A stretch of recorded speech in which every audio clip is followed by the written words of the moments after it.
자, 324페이지 보시면 차고 효과 알아두셔야겠죠. 차고 효과는 소금 무효입니다. 그 동글 치세요. 처음부터 무효인 걸로 되는 거니까 효과는 무효 효과 똑같죠. 이행 전 이행할 필요가 없고 이행했으면 부당이득반을 청구할 수 있고 제3자에 대해서 똑같죠. 선의3자 대항 못하고. 근데 여러분 재밌는 게 임의 규정입니다. 차고는요 처음부터 주장 못하게 막을 수가 있어요. 우리 백화점에서 물건 팔 때 그러잖아요. 반품 안 됩니다. 대폭 할인해서 파는 거예요. 잘 보고 사가세요. 반품 안 됩니다. 그렇게 하는 경우 있잖아. 원래 반품해줘야 되거든. 근데 그걸 제의시키는 거야. 임의규정이기 때문에 그래요. 여러분 사기친 걸 임의규정할 수는 없죠. 제가 사기쳐도 나중에 취소 못하고 이상하잖아. 그거 사기는 범죄인데 차고는 범죄가 아니거든. 그러니까 여러분이 또 물건 팔 때 차고 주장 못한다고 박아놓을 수 있어요. 나중에 이거 들고 오지 마세요. 그러면서 싸게 파는 겁니다. 차고 주장 안 됩니다. 그러면 임의규정 중요하고. 우리나라는 이게 특징인데 경과실 표의자가 취소할 수 있어요. 독일하고 조금 달라요. 내가 무과실 피해자는 당연히 피해자는 취소할 수 있겠죠. 근데 내가 착각한 게 내 잘못이야. 근데 내가 취소하러 가면 그걸 상대방 받아줘야 돼. 왜요? 근데 법에 그렇게 돼 있대. 우리 법이 그렇게 돼 있거든. 우리는 중과실만 없어도 취소할 수 있으니까 우리나라는 취소할 사람 두 가지야. 무과실 피해자. 당연히 취소할 수 있지. 근데 또 누구도 취소할 수 있어요? 경과실 피해자도 취소할 수 있거든. 경과실 피해자는 지 잘못이잖아. 지 잘못으로 물건 사놓고 지가 취소한다는 게 상대방이 얼마나 짜증이 나겠어. 근데 법이 허용을 하거든. 근데 독일은 취소하는 사람이, 차고 취소하는 사람이 좀 미안하잖아. 지도 조금 손해를 봐. 그리고 취소를 하거든. 독일 보면 그렇게 돼 있어. 그러니까 우리도 그런 경우 있잖아. 물건 사러 가는데 취소하러 갈 때 너무 늦게 가면 미안한 경우도 있죠. 예를 들어서 5만 원인데 사장님 저도 잘못이 있으니까 제가 그냥 4만 원만 주세요. 또 이러잖아. 내가 만 원은 내가 좀 손해 보는 거야. 독일이 그 입장에 서 있는 거야. 취소하는 사람 입장에서도 자기가 잘못한 것은 좀 책임을 지라는 거지. 근데 우리나라는 그런 규정이 없어. 할 수 있대. 그래서 우리나라는 경과실 피해자가 그러면 취소할 때 아무 책임도 안 지는 거냐 이렇게 된 거지. 독일 유학 갔다 오신 분들은 독일도 하니까 우리도 하자. 독일 유학 안 갔다 오신 분들은 조문이 없는데 어떻게 하냐 이렇게. 그래서 긍정설 부정설이 있습니다. 자, 읽어보시면 기억번. 피해자는 경과실에 있는 경우도 취소할 수 있다. 이러한 취소로 상대방 손해를 입는 경우에 상대방이 우리나라는 허용 안 한다 그랬잖아. 불법행위로 손해 청구할 수 있냐 그래서 원래 독일에서는 그때 주장하는 게 나중에 우리 계약부서 공부할 텐데 이때 이 사람한테 손해배상을 책임을 지우는 게 독일에서는 그 근거가 뭐였냐면은 불법행위가 아니라 계약체결상 과실이었어. 네가 계약을 체결하는 과정에서 과실이 있으면 너도 좀 책임을 져야 한다. 그게 계약체결상 과실 책임이거든. 우리 계약서 공부할 거야. 독일에서는 이 이론에 따라 우리나라는 계약체결상 과실 책임을 이런 경우는 인정을 안 해. 조문이 없어. 그래서 우리나라는 뭐라고 주장했냐면은 그럼 우리나라는 뭘로 할까 그랬더니 불법행위를 주장하는 거야. 이게 손해배상의 근거로 뭘 주장했다고? 불법행위를 주장해가지고 경과실 표의자는 과실 있는 사람이니까 상대방한테 불법행위 책임을 져야 되는 거 아니야 이렇게 주장을 한 거야. 항상 여러분 손해를 배상할 책임을 지는 경우가 민법에 크게 세 가지가 있거든. 하나는 채무불이행, 하나는 불법행위, 하나는 개체가 세 가지가 있는데 소송을 할 때는 어떻게 되냐면은 내가 어떤 돈을 달라고 청구하면은 왜 어떤 조문에서 청구하는지를 근거 적용법칙을 쓰게 돼 있어요.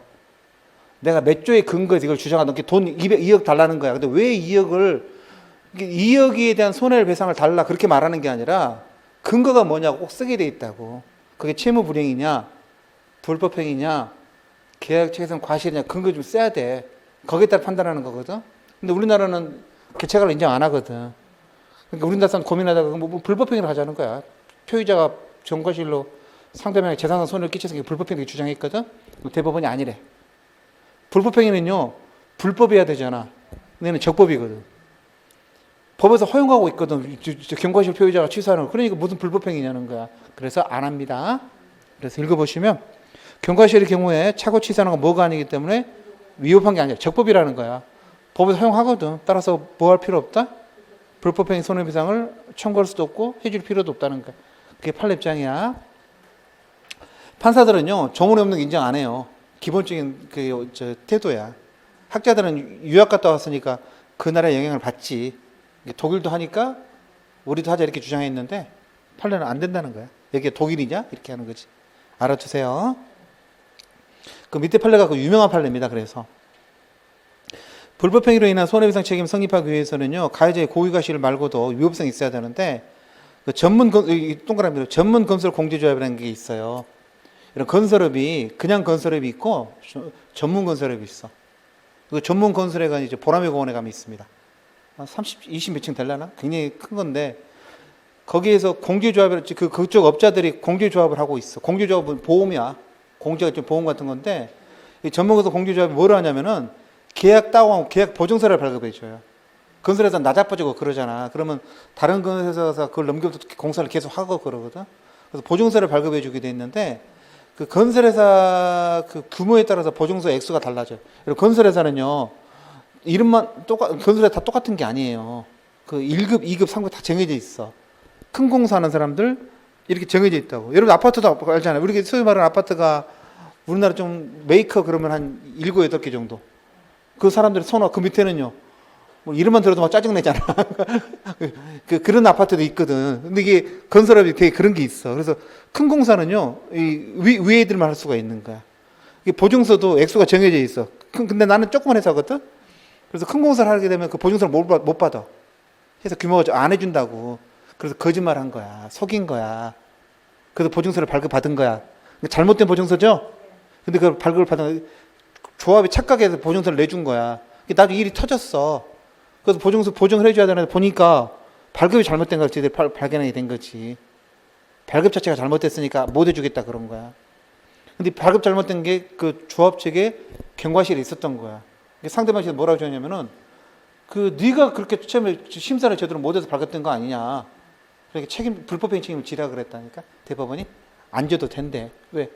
경과실 표의자가 취소하는 거 법에 허용하는 거기 때문에 위법성이 없다는 거야. 그랬습니다. 읽어보시면 조합원이 수급할 공사의 실제 도급액을 제대로 확인하지 않은 채 과실이다 할지라도 공제조합이 과실이 있는 거 맞죠. 근데 이게 경과실이 했다는 거죠. 108조에서 중과실이 없으면 취소해도 된다 그러잖아. 따라서 밑줄 전문 건설 공제조합이 과실로 착오에 빠져가지고 보증서 발급한 거, 그 다음에 그 착오를 취소한 거 다 위법성이 없다. 그 말은 무슨 말이야? 불법행위 책임을 지지 않는다. 유명한 사건입니다. 사법시험에서는 2차 시험에도 나왔었고요. 이 판례가 꼭 지어야 될 것 같은데 질 필요 없다 그랬어. 자, 적용 범위 또 나왔죠? 공소시효는 적용이 안 돼요. 그래서 소송행위 같은 거 착오 취소하면 판사가 화냅니다. 소 취한다 그러면 그 다음에 와가지고 판사님 제가 지난번에 착각했는데 그럼 판사가 던져버립니다. 장난하냐? 이렇게 취소 못합니다. 그 다음에 신분행위도 여러분 착오혼인도 마찬가지죠? 여러분 착오혼인은 어떻게 될 것 같아? 내가 착각한 거야. 그 이영애가 아니었어. 어떻게 될까? 일단 109조는 적용이 안 됩니다. 적용 안 한다 그랬잖아. 공소시효는 적용 안 한다 그랬잖아. 그 말은 착오혼이 유효란 소리야? 아니 무효란 소리야? 제가 적용 안 된단 말하고 결론은 따로따로 외우라 그랬잖아. 착오혼인, 내가 착각해서 결혼해서 혼인신고한 거야. 알고 보니까 잘못했어. 여러분 가장 많이 하는 착오혼인이 뭘까?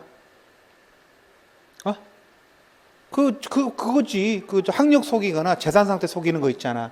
그런 경우도 많이 있고, 근데 그건 여기서 문제는 사기 혼인에서 문제가 많이 되지. 그 속이니까. 근데 속이지는 않았다는 거야. 착각해서 잘못했다는 거지. 그때 어떻게 되냐는 거야. 적용 안 된다. 그 말은 무슨 말이야? 취소하는 게 아니라 얘는 무효야, 무효. 착오 혼인이란 말은 혼인의 의사합치가 없었다는 것보다 그냥 무효로 보는 거야. 그래서 보시면 신분에 적용 안 된단 말은 무효입니다. 옆에 써놓으세요. 안 써놨네. 옆에 뭐라 써놔? 무효. 착오 혼인은 무효입니다. 그래서 우리는 지금까지 4가지 신분행위는 혼인을 예를 들어서 설명을 하거든. 우리 조금 전에 뭐 봤어? 지난 시간에 비진이 혼인이 있죠. 비진이 혼인의 효과가 뭐라 그랬어? 똑같아. 이때도 107조가 적용되는데 안 된다니까. 얘는 뭐야? 무효라니까. 언제나 무효야. 언제나 무효다. 언제나 무효야. 그 다음에 또 그 다음에 나오는 게 뭐야? 가장혼인. 서로 짜고 하는 거. 가장혼인 어떻게 된다고? 똑같아. 108조 적용 안 돼. 적용 안 돼. 이것도 언제나 뭐라고? 언제나 무효야. 적용 안 된단 말이 언제나 유효일 때도 있잖아. 그래서 두 가지를 따로도 알고 있어야 돼. 여기까지 되셨어요? 하나 더 해볼게. 한 김에 사기 원인이 있잖아. 그럼 사기 원인은 어떻게 될까? 이 110조에서 취소 적용 안 돼. 적용 안 되는데 이건 뭐냐면 여러분 얘는 취소야.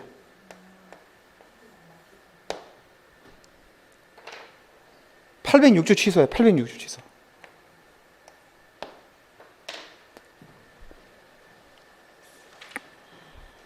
그게 어디에 있냐면 세 장 넘겨보실래요? 331페이지. 331페이지 가보시면 거기 적용 범위에 그 신분행위 보이시죠? 110조는 적용 안 된다. 110조 적용 안 된다. 그리고 취소 못 한다는 게 아니라 별도 규정이 있대요. 그래서 밑에 110조에 취소되는 게 몇 조에 따라 취소한다고? 816조군요. 816조에 따라 취소한다. 여러분 사기당해서 혼인해야 되잖아? 그럼 취소할 수 있어. 근데 110조 취소하는 게 아니라는 거야. 차이가 뭐냐면 얘는 3개월 안에 하셔야 돼. 기간이 짧아. 규정을 따로 뒀다는. 그러니까 결론적으로 말씀드리면 신분행위는요 107이든 108이든 109든 110든 다 적용 안 돼. 근데 적용 안 된다는 말의 의미는 똑같은 게 아니라니까. 그래서 이 세 가지 경우는 언제나 무효인데 이 경우는 뭐라고? 취소라니까. 이해되셨죠? 근데 그 취소가 뭐라고? 110조 취소가 아니야. 816조 취소야. 이해되셨어요? 정확히 알아두셔야 돼. 어설프게 알면 어설프게 실수예요.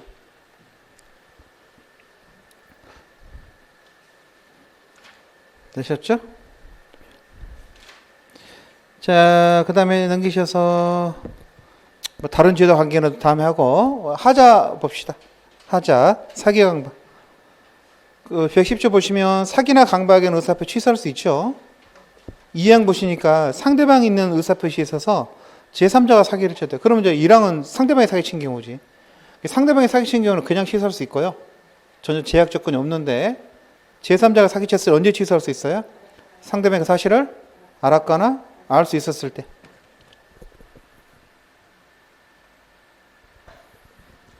취소할 수 있죠. 어차피 취소 제약 못한다고 돼 있고. 밑에 사기 보시면 사기는 그 그림 있는 것처럼 사람을 착오를 유발시키는 거, 그래서 의사표시를 하게 하는 거 2단의 고의가 필요하죠. 2단의 고의. 그래서 밑에 넷째 주 과실 사기는 말이 안 돼요. 어떻게 과실로 사기죠? 사기는 더 고의범인데. 기망은 거짓말하는 게 기망이죠. 근데 넘겨보시면 이거 액션 자기로 기망하는 게 많겠지만 이런 부작위 기망도 될까? 부작위 기망.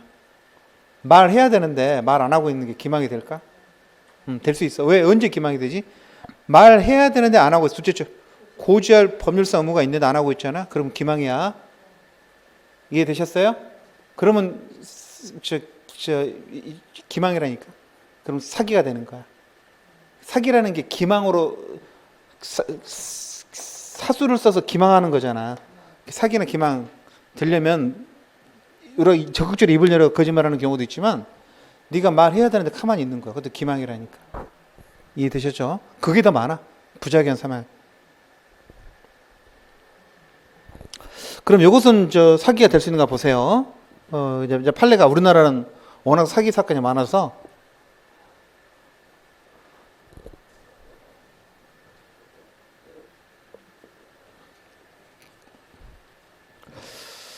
자, 갑하고 을이 두 사람이 교환 계약을 해요. 물건을 교환하는 거야. 물건을 바꾸는 건데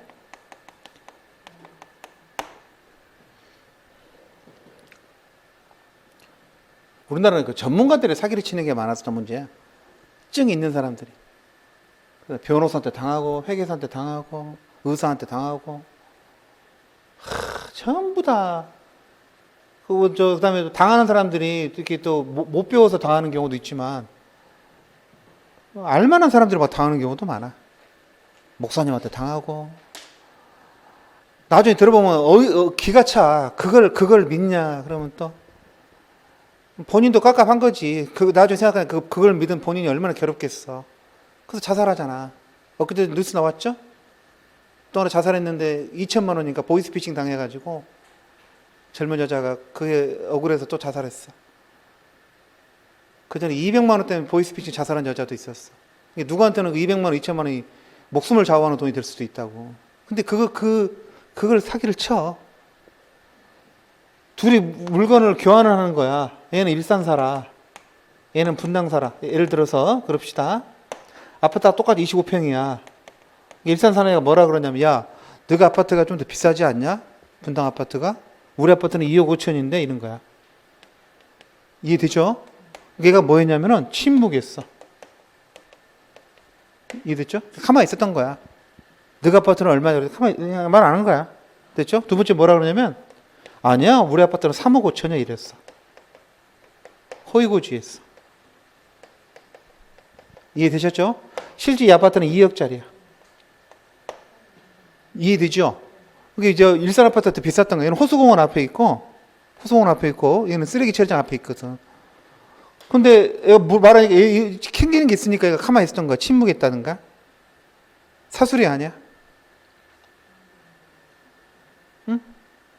여러분, 자기 집 가격을 말해줘야 될 의무가 있어, 없어? 교환계약할 때? 에? 있어? 허위고지는? 거짓말해도 되는 거야? 돼. 법은 된다 그래. 이건 사술이 아니야. 이건 기망이 아니야. 왜 기망이 아니냐면은, 교환계약은요, 여러분, 물건의 가격은 주관적인 거잖아. 자기 가격은 올리고, 상대방이 낮추는 게 기본이라고. 네가 잘 알아보고 사야 돼. 상대방 말만 믿지 말고, 네가 상대방 가격이 얼마인지 궁금하잖아. 네가 알아보라니까, 네가. 왜 자꾸 상대방 말을 믿고 속고 그렇게 하냐는 거야. 네가 알아봐야 돼. 네가 알아보지 않고 내가 3억 5천이라고 그랬거든. 그 돈 1억을 더 주고 교환한 거야. 나중에 알아본 거지.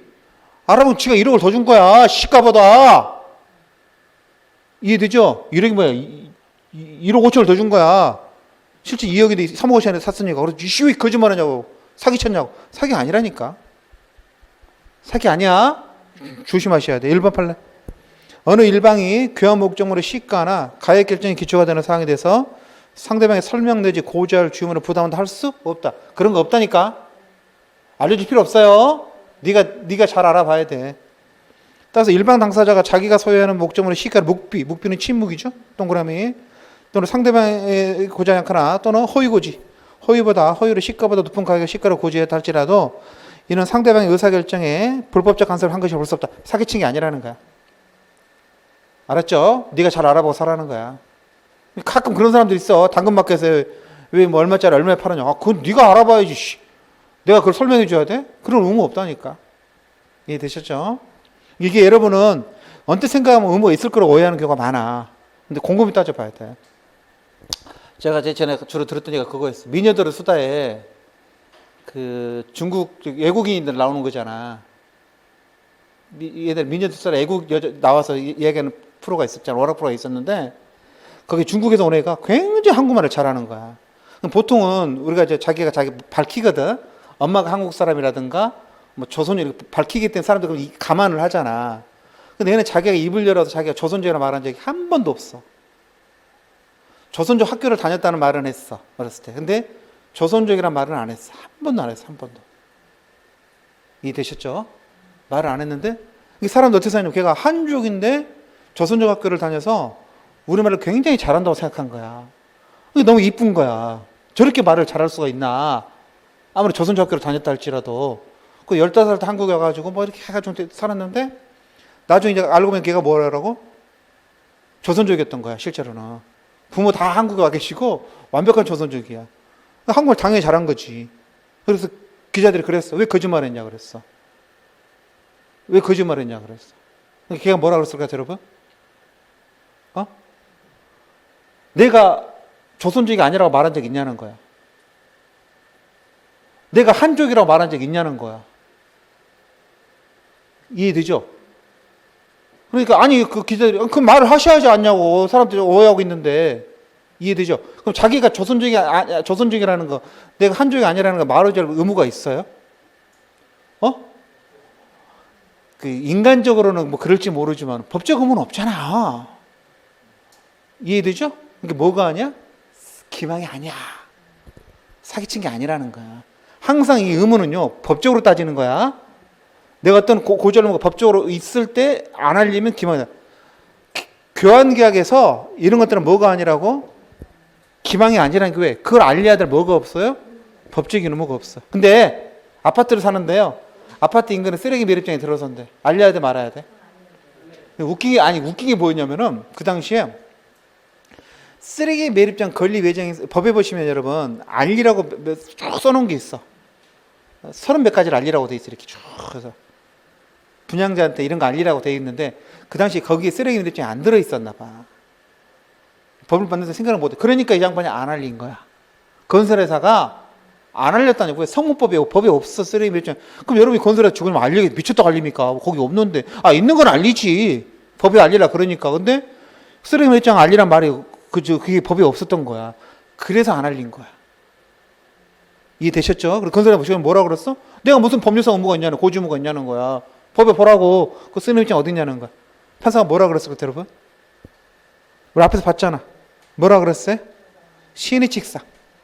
시인의 직상. 밑에 이 판례 2번 아파트 분양자는 공동묘지였구나. 죄송합니다. 쓰레기 공동묘지. 공동묘지가 조성되어 있는 것을 수분양자의 고지하는 무슨 의무가 있다 그러면 시인의 직상. 그렇죠? 야, 이 새끼 알려야지 이렇게 말하는 거야. 네 같으면 그런 거 사겠냐? 씨 이렇게 말하는 거야. 이해되죠? 그래서 말썽난 사건이 이 판례 그 다음에 나왔잖아. 인천에 아파트가 이렇게 있었는데 산이 있었거든요. 이게 공동묘지야.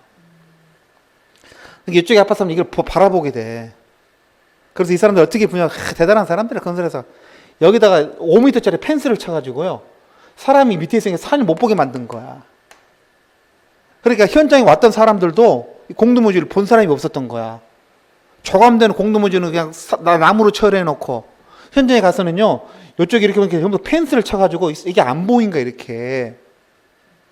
이해되죠? 그래서 분양을 받은 거야 내가. 이해되세요? 그리고 나중에 어떻게 됐냐면은 이게 빨리 입주한 사람들 보니까 이게 좀 이렇게 뭐 이렇게 보이니까 막 항의를 했을 거 아니야. 이 사람들은 이제 미분양에서 바꿔준 거야. 또 미분양치로. 늦게 들어온 사람들 바꿔줄 수도 없는 거죠. 늦게 들어온 사람이 사기 분양이라고 주장했다니까. 이거 사기 분양이 아니야.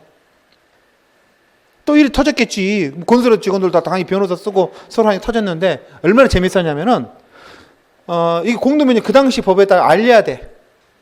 알려야 된다니까. 알려야 되는데 그 진짜로 알렸냐? 건설 알렸다고 주장하는 거야. 왜 주장하냐면은 계약서 끝에 보니까 뭐라 써냐면은 주위에 수십 개의 묘원이 있음 이렇게 써놨어. 종원인가? 이렇게 써놨던가? 하여튼 있음 이렇게 써놓은 거야. 나중에 이게 뭐냐 그랬더니 종중묘지라는 거야. 종중묘지. 사람들이 이 말이 뭔 말인지 잘 모르는 거야. 써놓은 그게 쉽게 말하면 알리긴 알렸어. 알리긴 알렸어 이렇게. 근데 일단 말 자체가 묘지 그래서 누구나 알아먹었을 텐데 용어 자체가 좀 이상했고 두 번째는 글자가 너무 적어서 안 보인 거야. 읽어보지도 않잖아. 이게 건설의 직원들은 그걸 알렸다고 주장한 거야. 분양 받은 사람들은요. 그게 뭐가 알린 거냐는 거야. 사람이 그거 읽어볼 수 있게 해야지. 이해되죠? 그래서 그 사람들이 데모를 했어. 뭐라고 데모했을까요? 데모했을 때 여러분? 뉴스 보셨어요? 이 사람들이 사기 분양으로 건설하다 규탄한다고 데모를 했는데 어떻게 데모하는지 아세요 여러분? 데모하는 글자를요. 똑같은 폰트로 썼어. 큰 글자로 쓴 게 아니라 그 계약서에 있는 글자 폰트 있죠? 그 폰트로 그 문자를 데모 이렇게 픽해서 썼다니까? 그러면서 기자님 이거 보이시냐고. 판사님 이 글자 보이세요? 막 이랬다니까. 그러니 말썽이 난 거야. 검사에서는 알렸다. 이게 알린 거냐? 막 그래가지고. 이해되셨죠? 결론은 모르겠어요. 어떻게 결론이 났는지. 싸움이 심하게 붙었는데. 그렇게 꼼수를 쓰면 안 되지. 알리려면 정확히 알려야지. 알려야지. 그때 이제 건설회사 측에서 불리한 게 뭐였냐면은 알리기 싫어서 펜스를 5m를 쳤잖아. 벌써 이거 알리기 싫어한다는 의미가 깔려 있는 거잖아, 지금 이게. 그래서 그때 뉴스에서는 건설회사에 불리하게 나오더라고. 속이려는 의도가 있었다. 이렇게 해가지고. 알아두세요. 그래서 시인의 책상, 제가 좀 전에 법률상 의무가 있어야 한다 그랬잖아. 근데 그 법률을 모두 집어넣었어요. 시인의 책도 집어넣었다는 게 중요해. 우리 판례가. 그 다음 밑에 좀 내려오셔서 백화점의 변칙 세일 사건이 있잖아. 그것도 중요하죠. 자, 백화점이 어떻게 했냐면요. 참, 모피가 원래 500만 원이었어요, 여러분. 안 팔려.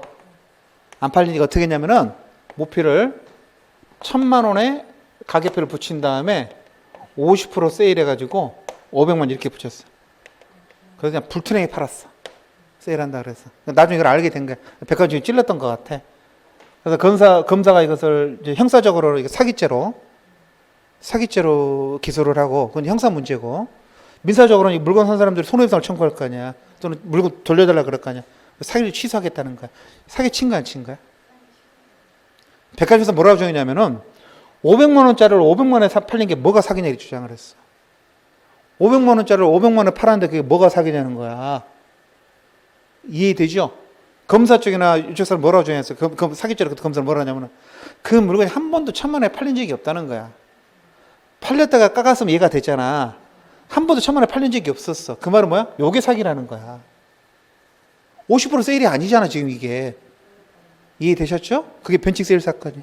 그래서 사술의 정도가 사회적으로 용인될 수 있는 상술의 정도를 뭐 했다? 넘어섰다는 거지. 백화점은 그러면 안 돼요. 백화점은 그러면 안 돼. 백화점은 자기가 가격 갖고 장난치면 안 된다니까. 그런데 예를 들어서 백화점 앞에 있는 노점상이야. 노점상에 갔더니 물건을 팔고 있는 거야.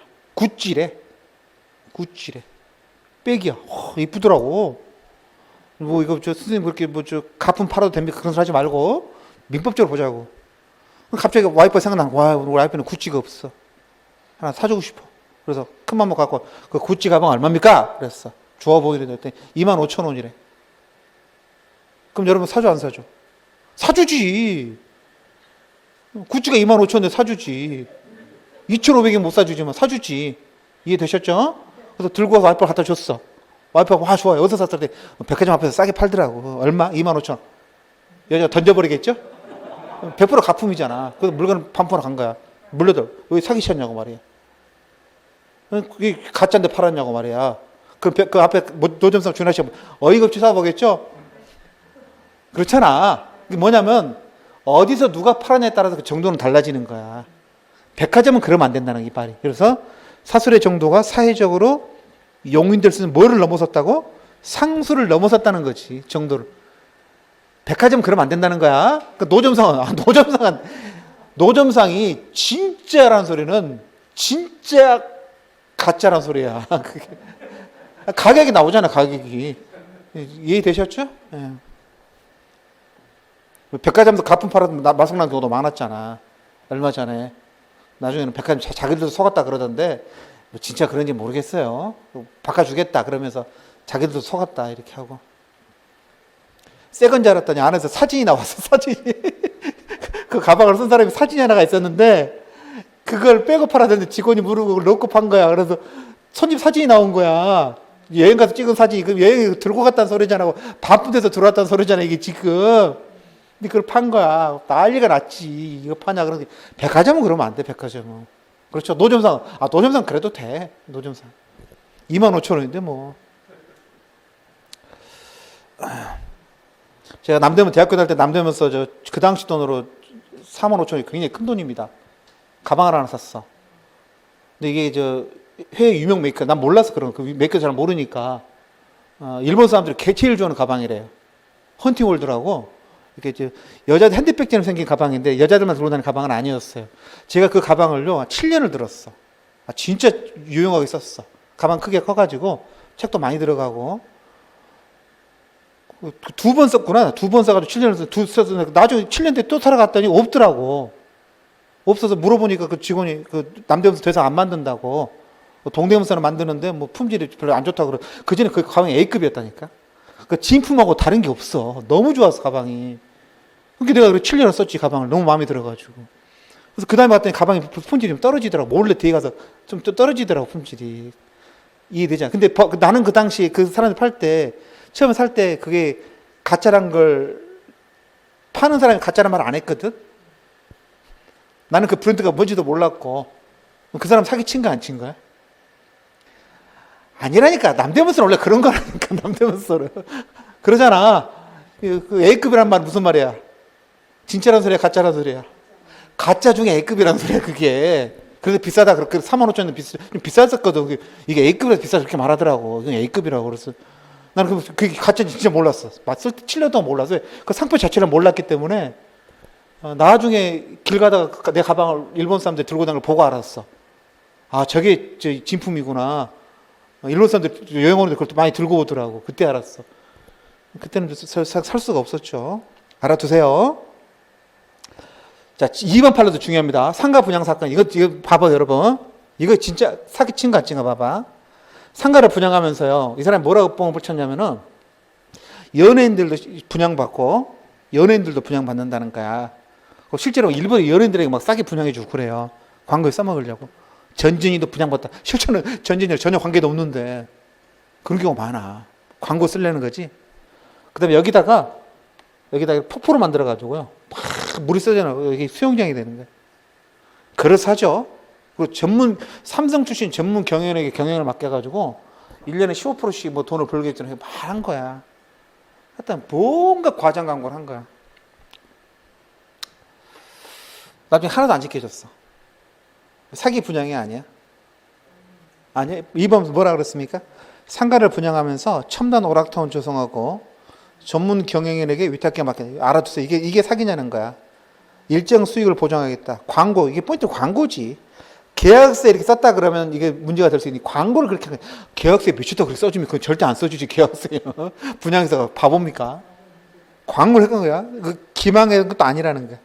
기망해서 체결한 것도 아니고. 그 다음 말 재밌죠? 이건 중유모로 착오로도 안 봐. 여러분 이건 중유모로 착오로도 안 본다니까. 그러니까 뭐도 안 된다는 거야? 착오 취소도 안 된다는 거야. 사기 취소도 안 되고 사기 취소 안 된다. 왜? 그 정도는 의뢰한다는 거야. 의뢰. 이해되셨죠? 우리 나왔잖아. 사회적으로 용인될 수 있으면은요 괜찮은 거야. 이 정도는 괜찮다 그랬어. 강박은 뭐야? 강박은 형법상의 협박 또는 공갈이야. 사람을 해악을 고지하면 협박이잖아. 집을 파실래요? 배에다 그림을 그려드릴까요? 협박이잖아. 근데 협박을 통해서 재물을 이렇게 경제적 이득을 얻게 되면 그걸 공갈이라 그래. 형법상은 협박죄, 공갈죄 이렇게 되는 거거든. 민법상은 강박이라 그래. 강압적인 협박이라는 소리지. 이해되셨죠? 그래서 내 땅을 팔아. 난 팔 생각 없더니 땅을 안 파신다고요?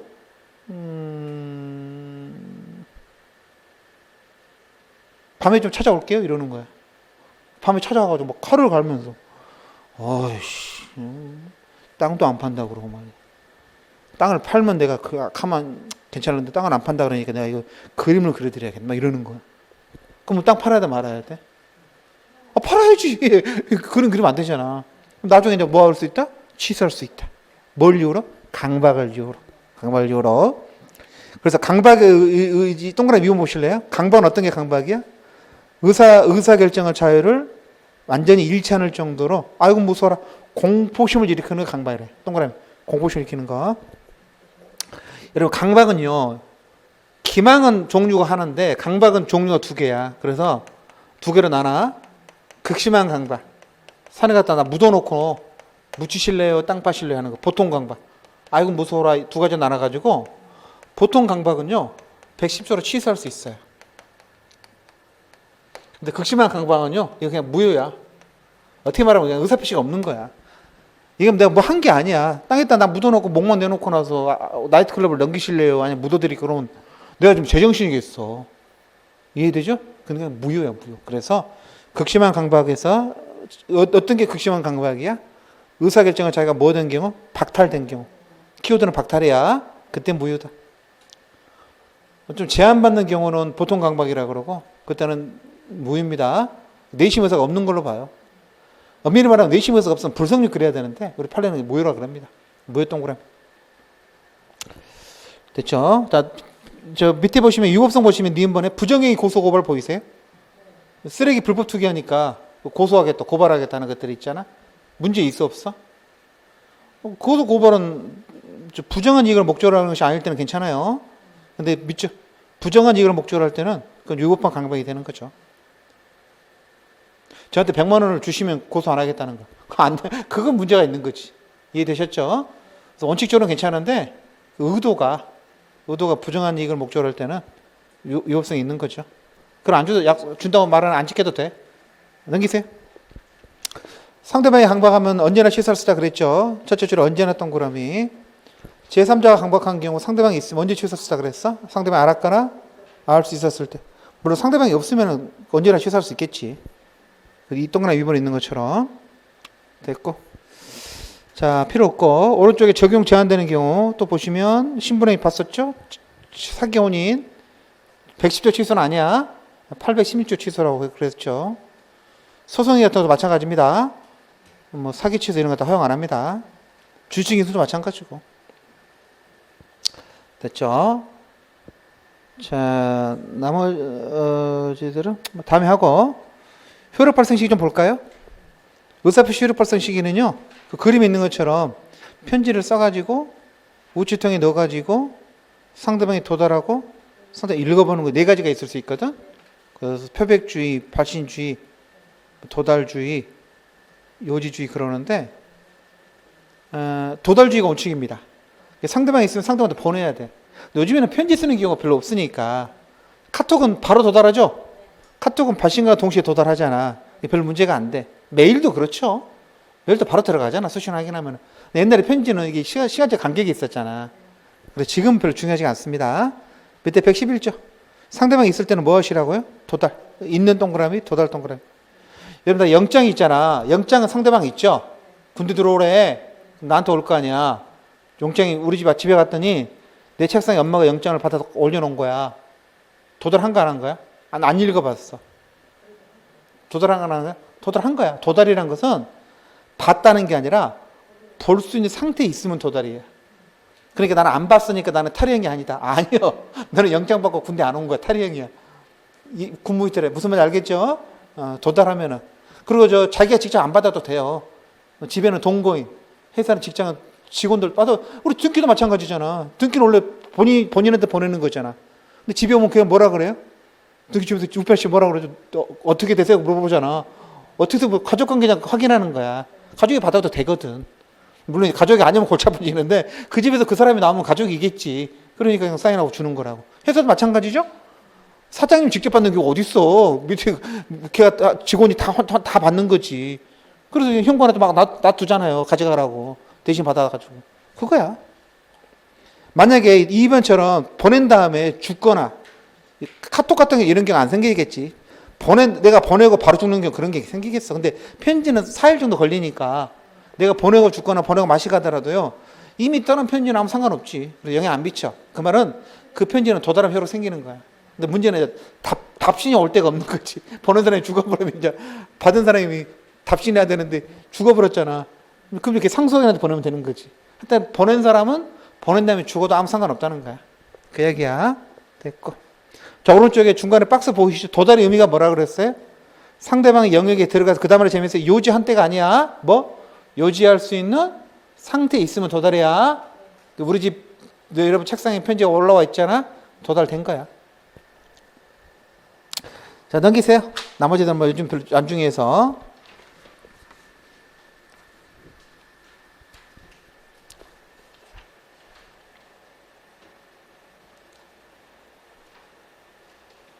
여러분, 도달을 누가 입증해야 될까? 보낸 사람이 입증해야 돼, 보낸 사람이. 내가 병무청 직원이야. 영장을 보냈어. 상대방이 안 받았대. 그런 경우 있잖아. 안 받았대. 그럼 뭘로 보내야 돼, 보낸 사람이? 보낸 사람이 입증해야 한다니까. 나 이해가 안 되는 게, 얼마 전에 깜짝 놀랐는데, 여러분, 재산서 고지서가 2번 나오잖아. 재산서 고지서가 등기로 와요? 어떻게 와요? 일반 우편으로 와요? 어떻게 와요? 우편을 꽂잖아요? 과천시는 보니까 그게 얼마 이상이면 과천시는 등기로 오더라고. 이게 그렇게, 난 등기로 받아본 건 처음이었어. 시기만 예를 들어서. 전에 살 때는 등기를 안 왔거든? 그냥 우체통에 꽂아놔 있었거든, 일반 우편으로. 이해되죠? 근데 과천시는 그걸 등기로 와가지고 우체국 직원이 그걸 들고 오는 거야. 죽으려고 그러더라고요. 그냥 보낼 때 한두 군데 아니어가지고 다 사람 만나야 되니까. 이해되죠? 그럼 그래 사람 등기로 보내는 거야. 왜 등기로 보낸다고? 등기로 보내면요, 도달을 입증할 수가 있어.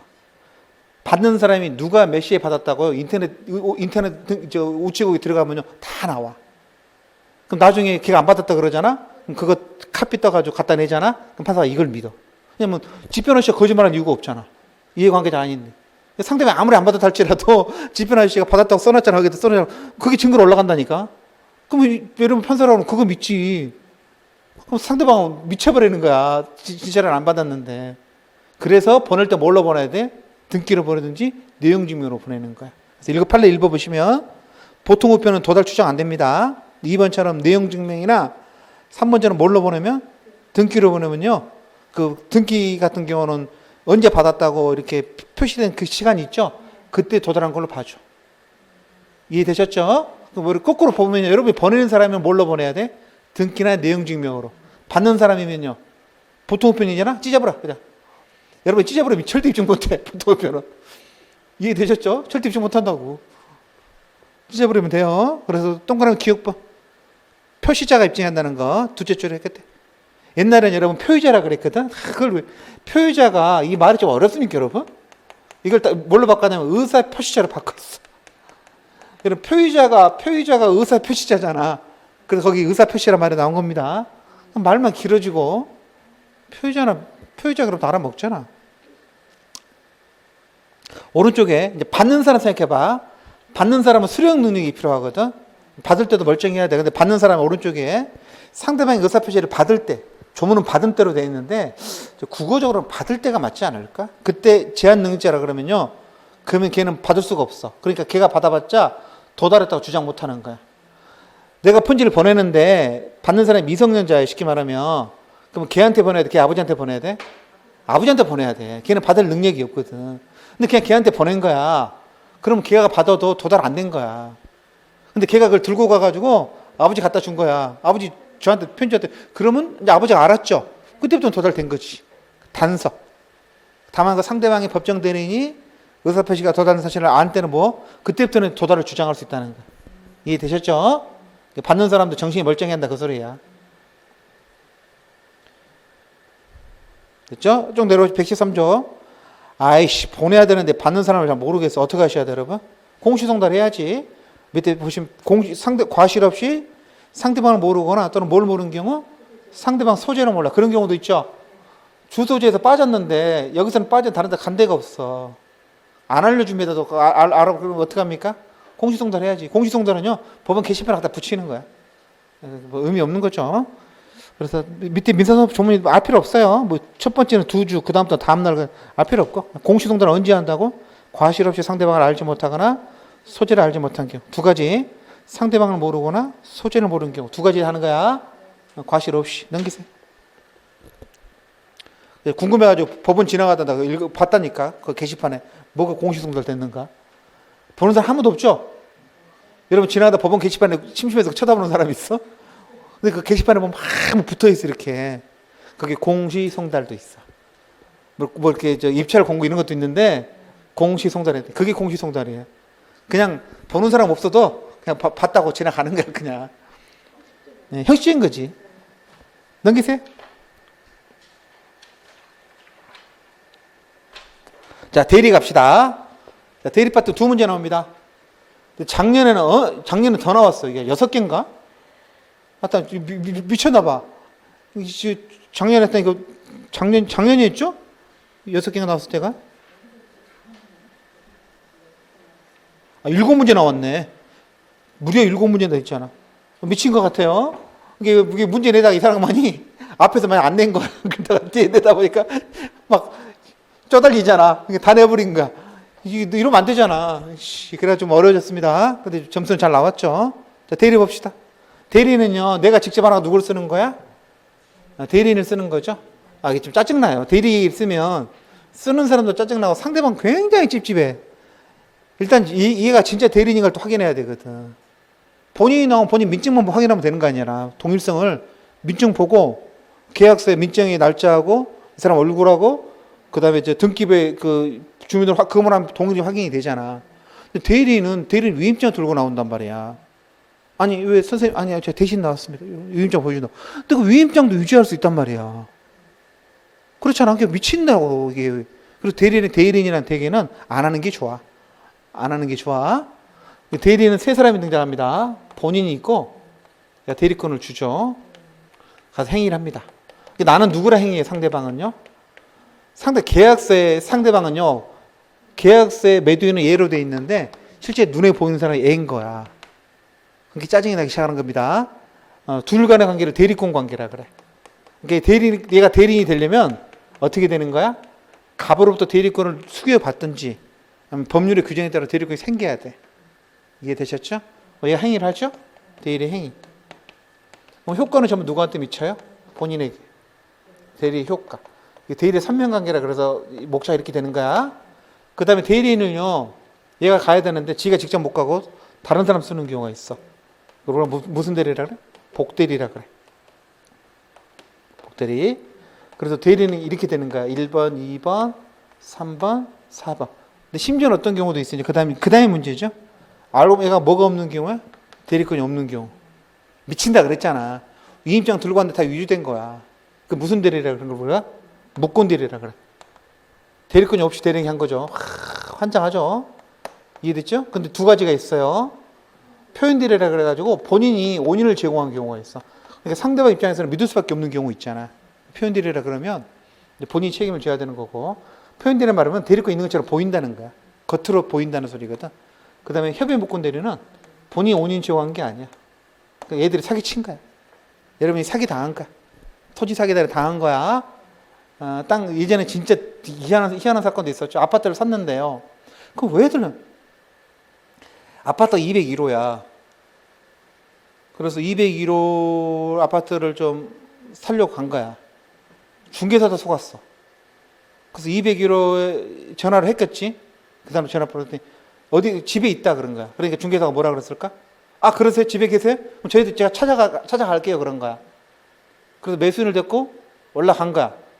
근데 매도인이 201호에서 나오는 거야. 정확히 말하면 201호에서 그 계단을 내려오고 있었던 거야. 이게 실제로는 이 사람들 생각할 때는, 매수인 생각할 때는 그냥 201호 나왔다고 생각했었어. 나왔다고. 실제로 나온 게 아니라 그 앞에 서 있다가 밑에서 올라오는 소리가 들으니까 꼭 그 집 나온 것처럼 걸어 내려온 거예요, 이 양반이. 이해되죠? 그래서, 미안하다고.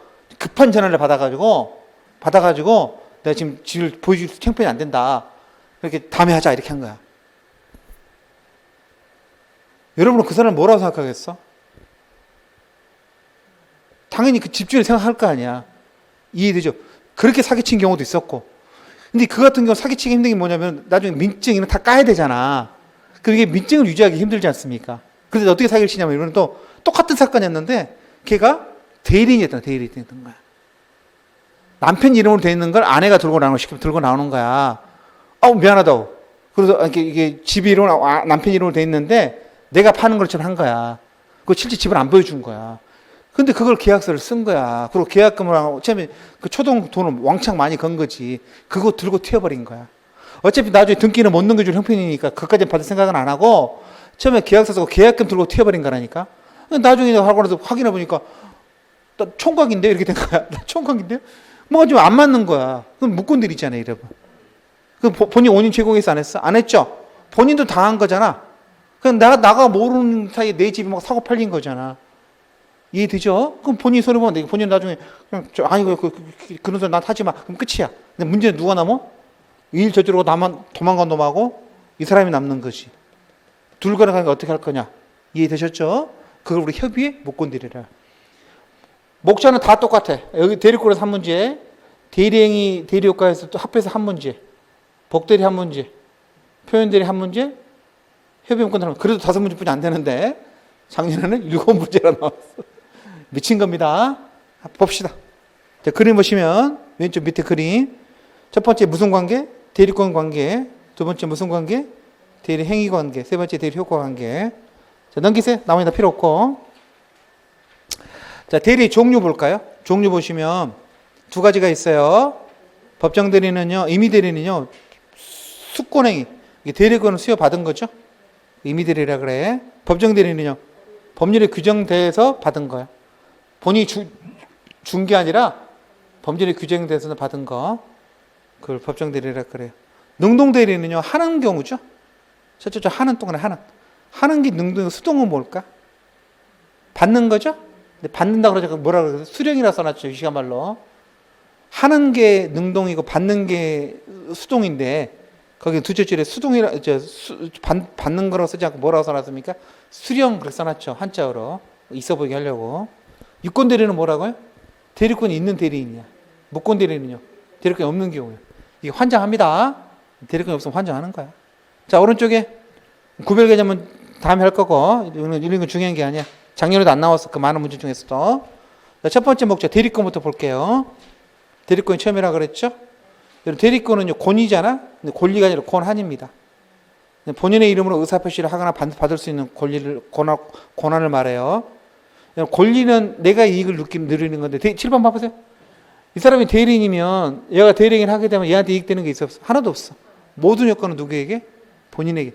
그래서 대리권은 대리권한 그래. 대리권한, 대표권한. 앞에서 우리 권리하고 권한의 차이점 봤었잖아. 권리는 내가 이익을 누릴 때 권리라 그래. 그렇죠. 대통령이 봉급받는 건 대통령이 권리고, 대통령이 죄악을 체결하는 건 대통령이 권한이지.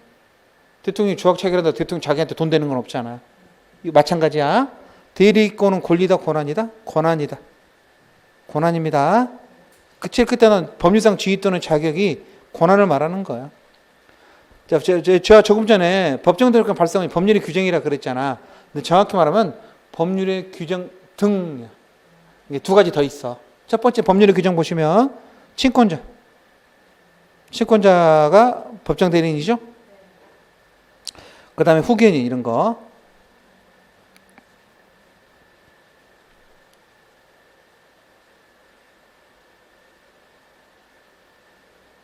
오른쪽에 보시면 지정된 것도 있어요. 지정 후견인, 지정 선임권자. 그 다음에 법원이 선임하는 경우도 있어요. 부재자 재산 관리인 이런 것들.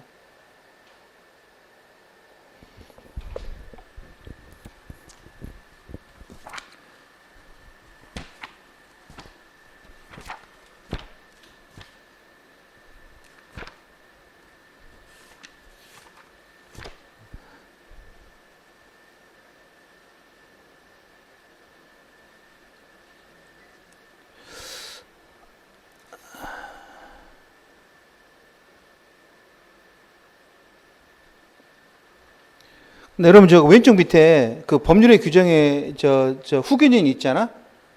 왼쪽 밑에. 후견인은 지워. 법정 후견인 제도는 없어졌어. 없어졌는데 그게 왜 들어있나 모르겠어. 예전에는 이런 법정 후견인이 있어가지고, 부모님이, 내가 이제 꼬맹인데, 부모님 살아계신 부모 공동친권이거든? 부모 이혼하면은 이제 친권자 한 사람을 정하는데, 그러다 부모님이 다 돌아가시잖아? 그러면 삼촌이나 할머니, 할아버지 있잖아? 그 사람들이 바로 후견인이 됐어. 그런데 법정 후견인, 법에 정해놓은 후견인이 있었거든. 이해되셨어요? 그리고 이제 그 법정 후견인이 없으면, 처음에는 지정이고, 지정 없으면 법정 선임 이랬었거든? 근데 법정 후견인 제도가 없어졌어. 그러니까 지금 어떻게 하냐면, 돌아가신 엄마가 죽으면서, 친권자가 죽으면서 누구를 지정 안 하잖아? 지정 안 하면 법원이 선임해줘. 그 최진실 사건 나면서 이게 바뀐 거야. 그 지금 무슨 제도가 없어졌다고? 법정 제도는 없어졌어요. 예전에는 그 최진실 씨 자살했을 때 후견인이 그 조성문 씨로 부활하게 돼, 원칙적으로. 근데 거기에 대해 사람들이 좀 불만이 많았었거든. 그래서 그 다음에 법을 바꾸면서 그 법정 후견인 제도를 없애버렸어. 없애버리고 지정이 없으면 바로 뭐 하도록? 선임하도록 하는 거. 이해되셨죠? 예. 그래가지고 처음에 그 삼촌한테 갔다 나중에 또 할머니한테 가고 그랬을 거야, 아마. 이걸 이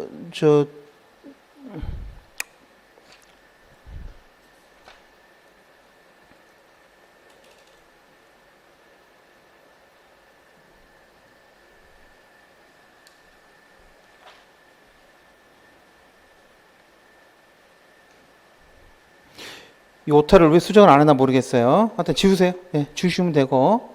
법정 후견 제도는 없어졌다. 그 다음 오른쪽 보시면 수권회의가 대리권 준 거라 그랬죠? 본인의 단독행위입니다. 그 좀 어려운 내용인데 이걸 해야 될지 말아야 할지 실제 여러분들한테 필요도 없을 것 같은, 시험도 내질 않더라고. 너무 어려워서 그런가. 잘 보세요. 내가 집을 팔아달라 그러잖아. 그걸 우리가 기초적 내부관계라 그래. 대리권을 주게 된 내부관계라는 거지. 가장 많은 게 뭐지? 집 좀 팔아달라. 위임이지. 내가 처음에 얘한테 집 좀 팔아달라고 대리권을 주는 거야. 이해되셨죠? 내가 팔아야 되는데 바빠. 보통 그 중개사한테도 많이 주고 그러잖아. 그래서 일을 맡기는데 그냥 일을 맡기면요. 걔가 일하기 힘들어져. 그래서 뭐 더 줍니까, 여러분? 대리권도 줘요. 그 좋은 거 발견하면 뭐 하시라고? 3억 5천 밑으로는 안 된다. 가까이서. 보통 숙고령이 뭐 하냐니까, 여러분, 위임장 주는 거야. 일반 사람들이 뭐 숙고령이 한다 그렇게 말하진 않지. 뭐 일 맡기고 위임장 써주잖아, 이렇게. 실제로 그날 다 하는 거야. 내가 좀 팔아줘. 위임장 써줄게. 위임장 써준다고. 하나 행위를 하지만 법적으로는 이게 두 개 쪼갤 수 있어. 일 맡긴 건 뭐고? 기초적 내부관계로 부르고, 그 다음에 뭐 한 거야? 대리권 준 거. 실제로는 하나지만 법적으로는 쪼갤 수 있어. 대리권을 들고 가서 걔가 뭐를 하겠어? 대일행위를 하겠지. 이해되세요? 이 순서가 굉장히 중요해. 순서가. 왜 중요하냐면, 여기서 문제가 생기면 애들한테 어떤 영향을 미치느냐, 그걸 알아야 되고, 두 번째, 여기에 문제가 생기면 얘한테 어떤 영향을 미치느냐, 그걸 알아야 되거든. 이제 그걸 공부하려고 그래. 근데 여기서 생긴 경우에 어떤 영향을 미치느냐 좀 내용이 좀 어렵고, 시험에 물어보지는 않더라. 그래서 좀 이야기를 안 할 테고, 이 설명을 좀 드릴게요. 두 번째 봐보세요. 숙고능에는 개념상 기초적 내부 관계와는 뭐 되는 것이다? 구별된다. 이해되세요? 실제로는 같이 하지, 1번, 2번은 같이 하는데, 개념상으로 뭐 된다고? 다른 거라는 거야. 그걸 우리 유시험으로 뭐라 그러냐면, 그런 걸 보고 우리가 숙고능의 독자성이라 그래. 숙고능이가 기초적 내부 관계에 포함된 게 아니라 독자적으로 존재하는 그다 그래서 뭐라고? 숙고능의 독자성이라 그래. 그런 것보다. 그게 그거야, 별개다. 두 번째, 숙고행위는 이거 말하는 거지. 대리권 주는 거. 단독행위죠? 상대방의 단독행위입니다. 대리인의 승낙 같은 건 필요 없어요. 단독행위니까. 세 번째, 숙고행위는 불효식입니다. 보통은 뭐 주는 거야? 위임장 주지. 위임장 말로 해도 돼. 야, 내 대신에 내가 좀 집 좀 팔아줘. 내 대리권 줄게 해도 되는데, 상대방이 안 믿잖아. 상대방이 하다가 제가 저 갑에 대리인으로 왔어요. 갑이 저한테 대리권 줬어. 그러면 위임장 이렇게 한다고. 그 말을 어떻게 믿어? 그래서 보통 위임장을 써주지만 꼭 위임장을 안 써도 된다는 거야. 그래서 구두를 해도 된다는 겁니다. 그 다음 숙고행위는 본인이 하는 거죠. 그래서 본인을 기준으로 판단합니다.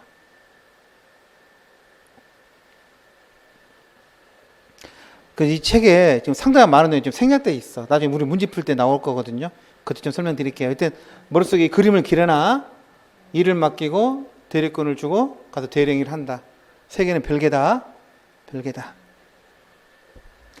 자, 대리권의 범위, 대리권은 법률의 규정에 따라 정해지고, 임의 대리권은요, 뭘로 정해집니까, 여러분? 숙고령으로 정해지죠. 근데 이것도 마찬가지야. 내가 직접 팔아달라고 말하잖아? 내가 직접 팔아줘. 그러면 그 팔아달라는 대리권 수요 안에는 어디까지가 들어있는 건가? 계약금 걔가 받을 수 있나? 중도금 받을 수 있나? 잔금 받을 수 있나? 계약 해지할 수 있나? 취소할 수 있나? 그런 것도 안 써놓잖아. 보통은 제대로 쓰면 위임장에 써놔야지. 위임장에는요, 대리권의 내용 그래가지고 정확히 쓰게 돼 있어, 이렇게. 근데 그걸 쓰는 사람이 어디 있어? 아무도 안 써. 우리나라 사람들은 또 그게 또 있어가지고, 그냥 쓰면 되거든요? 편지 쓰는 것처럼 쓰면 돼. 쓰면 되는데, 본인한테 쓰라 그러면 본인은 짜증낸다고. 대리인 네가 써라. 대리인은, 제가 어떻게 쓰냐고. 본인이 써주지. 서로 안 써. 그럼 결국 뭐 됩니까? 돈 들고 법무사한테 가는 거지, 진짜. 법무사가 써달라 그래가지고. 안 쓴다고. 그러니까 나중에 뭐가 터지냐면 일이 터졌는데 이게 대리인이 할 수 있는 행위인지가 아닌지는 이걸 위임장을 봐야 되잖아. 위임장 봐도 해결이 안 되는 경우가 많아. 워낙 써놓은 게 개차반이어가지고. 이해되세요? 이해되죠? 그걸 뭘 하셔야 돼? 그러니까 위임장을 잘 해석하셔야 돼. 어디까지 썼는지. 그래서 우리는 어떻게 해석하냐면 판례 1번에 있는 것처럼 매매계약을 체결할 대리권 이렇게만 줬거든.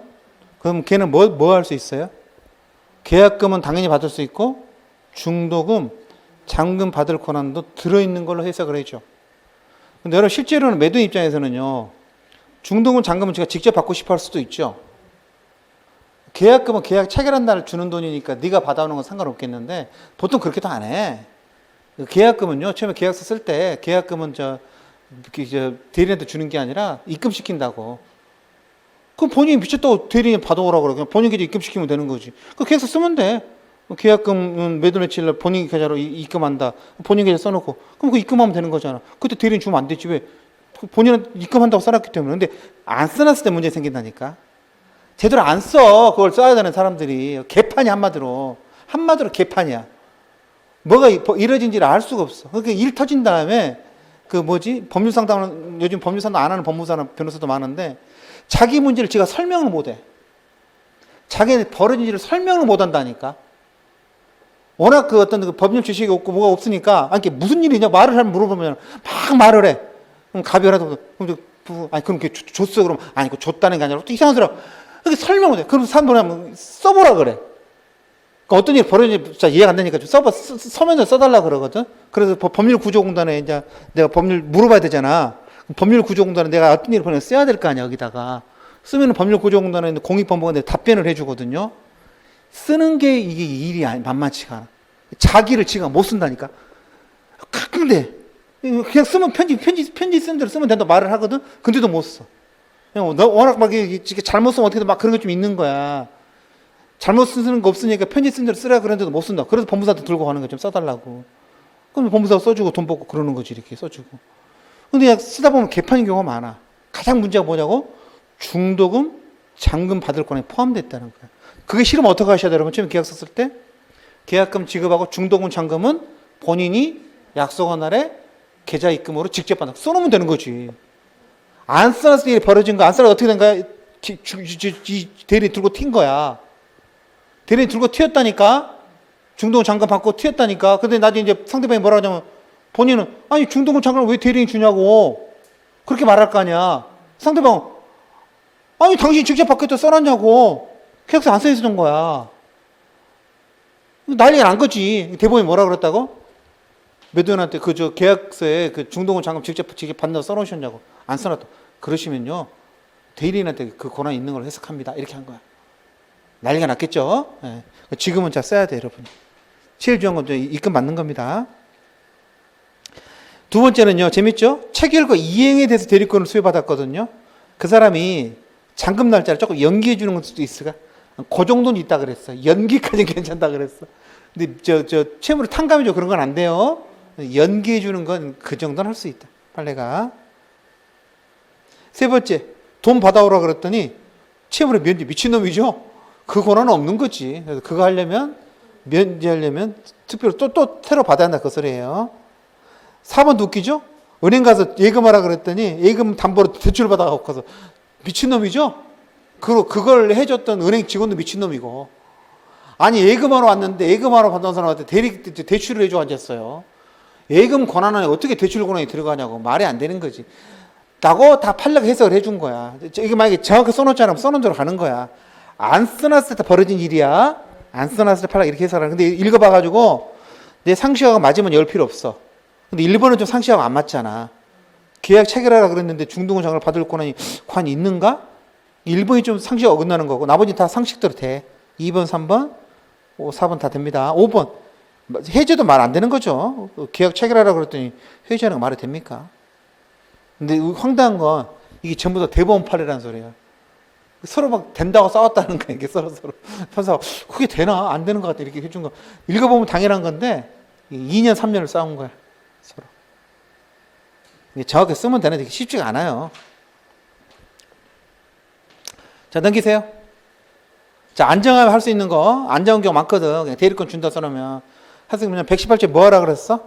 보이게 보존행위, 그 다음에 이용 개량행위. 보존행위는 제한이 없고요. 이용 개량은 성질을 변하지 않는 범위 내에서만 할 수 있습니다. 네, 그런 제한을 해놨죠. 밑에 보면 얘가 나와 있죠. 근데 여러분 보존하고 이용 개량은 구분하셔야 되는데 이용하고 개량은 구분할 필요가 없어. 어차피 효과는 똑같으니까 필요 없고. 그 다음에 대리권 제한, 자기계약 쌍방대리 금지. 내가 대리인한테 집 팔아달라고 했더니 지가 사버리는 거야. 집값이 싼 거야. 지가 사는 거죠. 보통 중개사들은 그렇게 하면 안 되죠. 안 된다고 되는 것 같은데 옛날에 그런 경우 많았어. 실제로는. 그래서 좋은 거 지가 사는 거죠.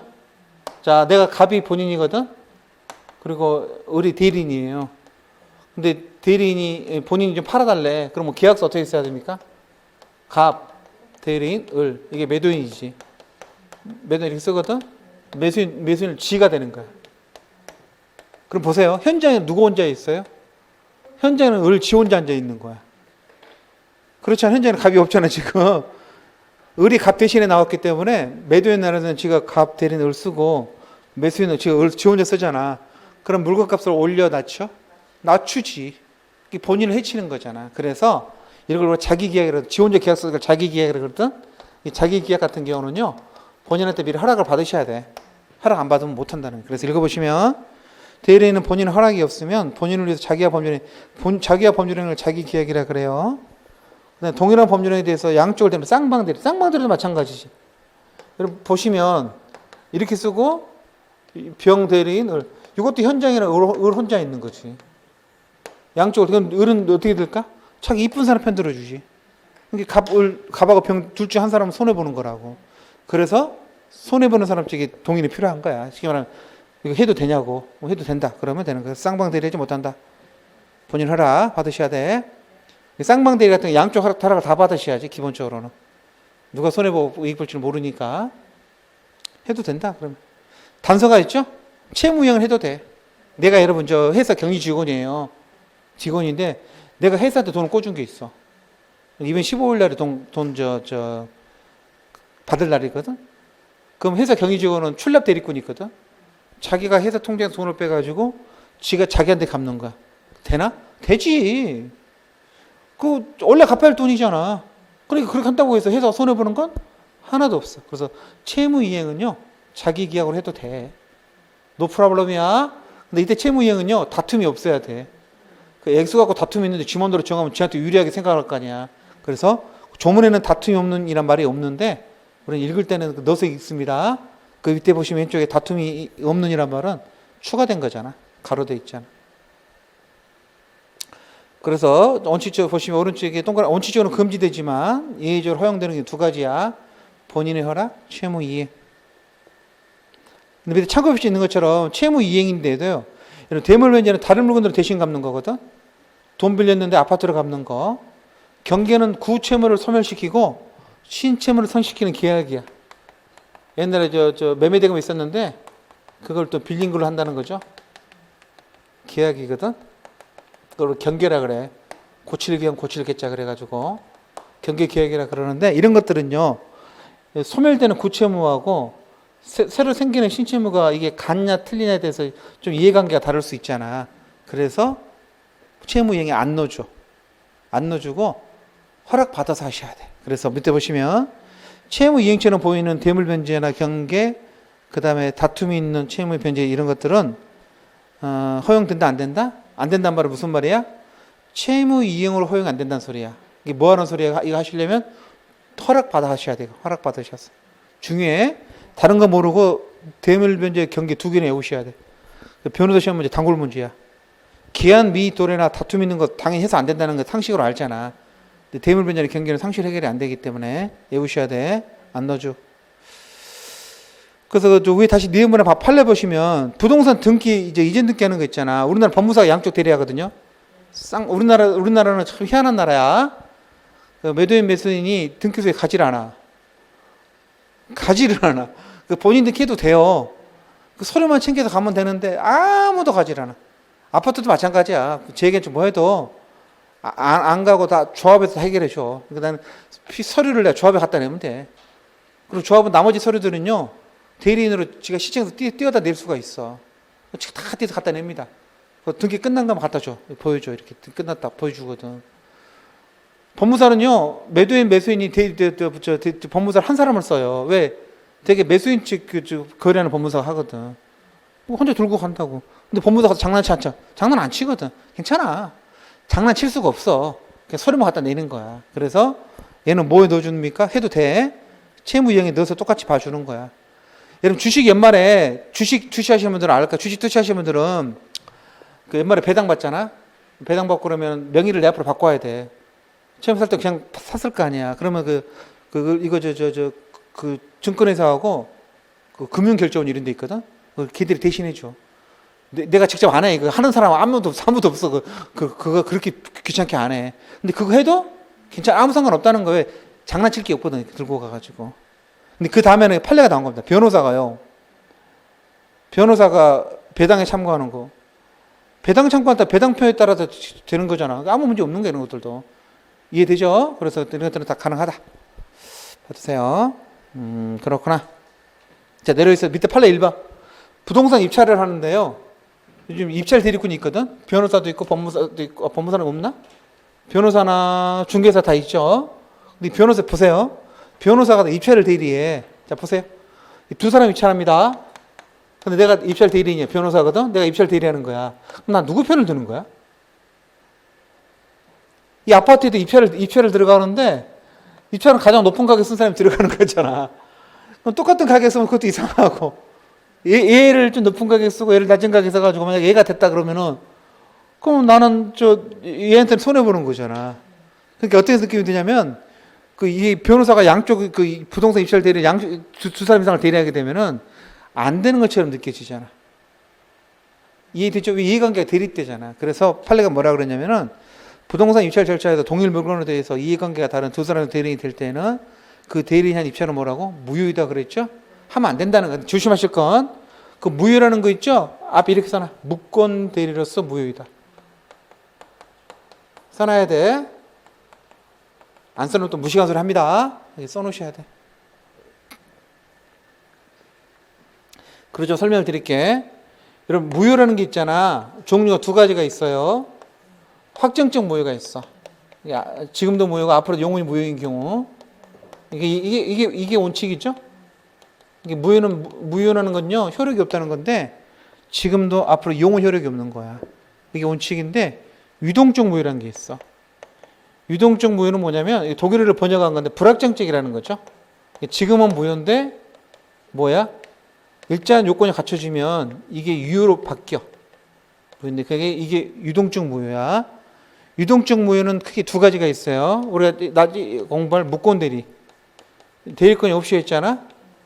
내가 대리권도 주지 않았는데 누가 내 이름으로 대리인이라고 일을 저지르고 다니는 거야. 내가 본인이 알게 됐어. 본인이 추인하면 괜찮아. 아들이 내 땅을 팔아먹었다니까. 중개사도 알아보니까 내가 대리권을 줬대고 팔아먹었다는 거야. 나 준 적 없어. 위임장 들고 왔던데요. 위조된 거야. 그게 무권 대리거든.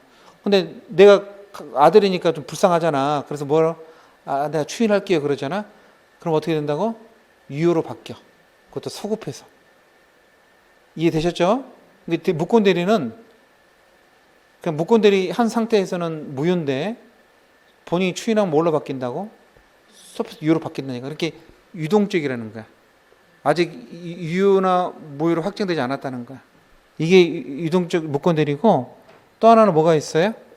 나중에 다음 시간에 공부할 토지거래 허가 구역에서 토지거래 허가 구역에서 허가 안 받은 경우 있죠?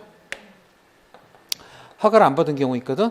그것도 그 계약서는 유동적 무효라 그래서 나중에 허가 받으면 소급해서 유효가 돼. 처음에 그 조촌 이런 데 땅을 살려면 계약서를 쓰고 뭐도 받아와야 돼요? 토지거래 허가서를 시청 가서 첨부해야 돼. 근데 계약서는 썼는데 토지거래 허가서를 첨부 안 했다니까. 그때 그 계약은 무효야. 나중에 허가 받잖아? 그럼 소급해서 유효가 된다니까. 이 두 가지야. 근데 문제가 짜증나는 게 뭐냐면 그럼 정확히 써줘야 돼. 어떤 효과가 이게 무권 대리로서 무효인지 이게 유동적 무효인지 확정적 무효인지를 쓰는 사람이 정확히 써줘야 된다고. 근데 판례가 이걸 구분을 안 해.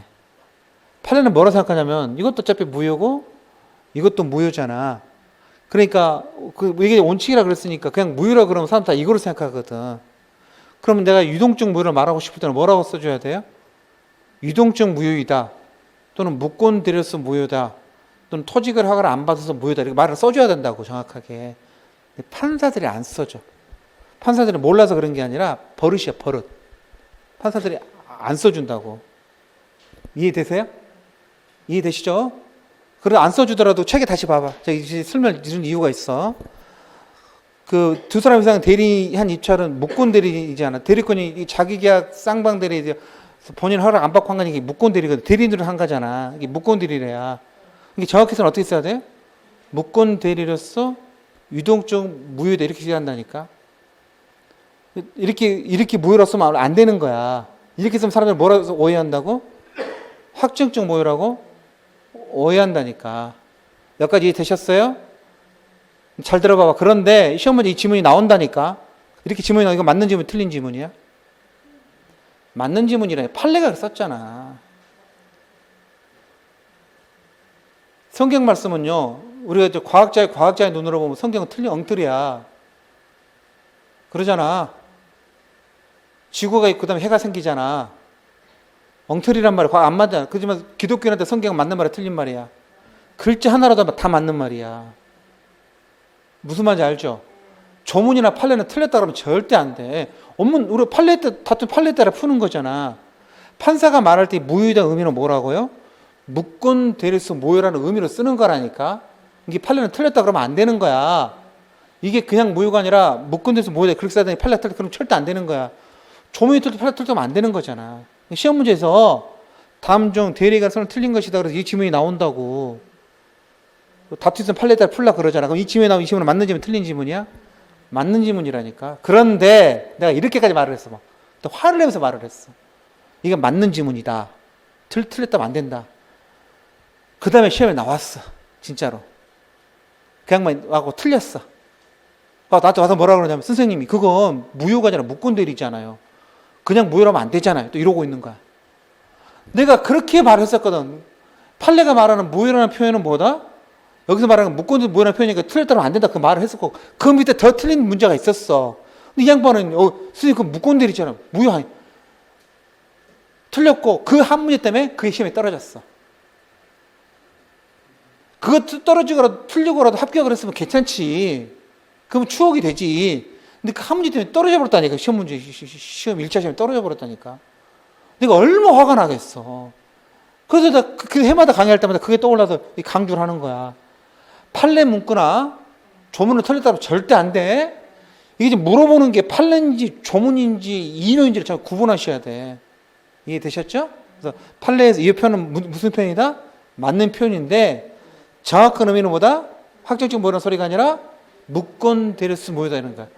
만약 시험 문제에서 거기다가 확정적 무효다 그러면 완벽히 틀린 문장이지. 왜? 이건 무권 대리 무효라니까. 근데 그냥 무효라고 나왔을 때는 판례 문장을 그대로 뱉겠다 그러면 맞는 문장이라니까. 또 말씀드립니다. 제가 두 사람은 좀 이렇게 안타까우신 분이 계셔. 다른 한 분도 그랬거든.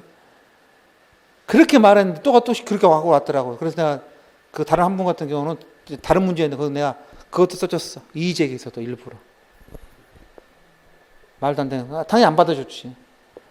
그렇게 말을 해도 이렇게 그 이해가 안 되는 건지 주의를 안 하는지 모르겠는데 또 되면 또 틀릴까 아마 여러분도 또 틀릴 거야 나중에. 이거 무효 아닌데 무권대리 또 이런 사람이 있다고. 밑에 해설 봐보세요. 4번 봐봐. 거기 뭐라고 돼 있어요? 자기계약 쌍방대리 금지 위반하는 행위는 뭐라고 써 있어요? 무효가 아니라 무권대리에 써 있죠. 그 말의 의미는 뭐라고? 확정적 무효가 아니라 무권대리에서 무효다. 그 말을 쓰는 거라니까. 이해되죠? 거기 써 있잖아. 무효가 아니라. 근데 선생님이 판례는 무효라고 그래요? 판례가 말하는 무효는 뭐 말한 거라고? 무권대리에서 무효를 말하는 거야. 지금 물어보는 사람이 판례를 물어보는 건지 이론을 물어보는 건지 구분하셔야 돼. 네, 잠시 쉬었다 계속하겠습니다. 너무 오래 했네.